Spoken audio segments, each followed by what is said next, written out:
may himig ang hangin. 1,000 araw ang nakalipas. Mula sa dagat, apoy at langit, sila'y dumating. Ang mga sinaunang Pilipino, matapang, matalino, nakatakda sa mga isla. Hindi lang sila magsasaka, mangingisda o mangangaso. Sila ay mandirigma, mystical. Ang kanilang buhay ay parang tela na hinamit ang mundo ng mga espiritu at kalikasan.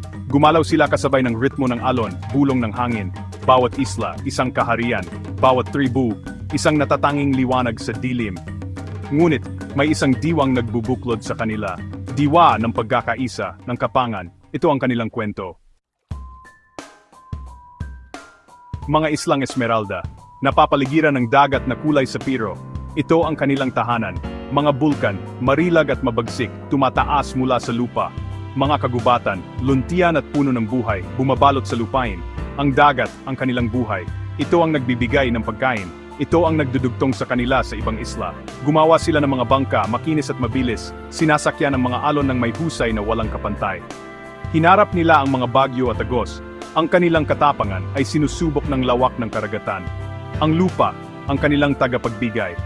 Mga palayan, parang salamin na sumasalamin sa langit, nakaunat sa kapatagan. Sinaka nila ang lupa, inalagaan ito.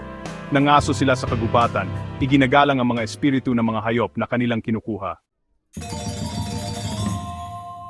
Bawat pagsikat ng araw, isang dasal.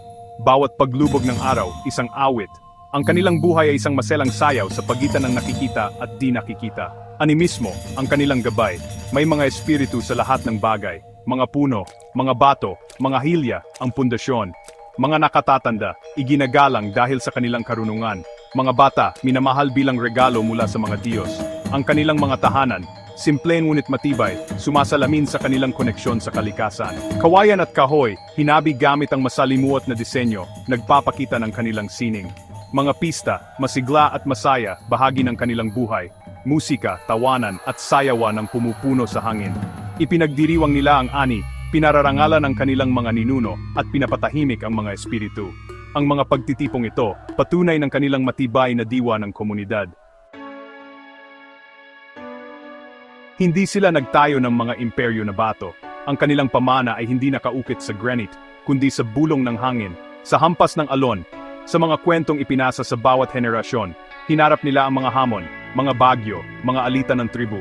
Ngunit, lagi silang bumabangon muli, mas malakas, mas matatag. Ang kanilang diwa hindi sumusuko, ang kanilang kalooban hindi nasisira.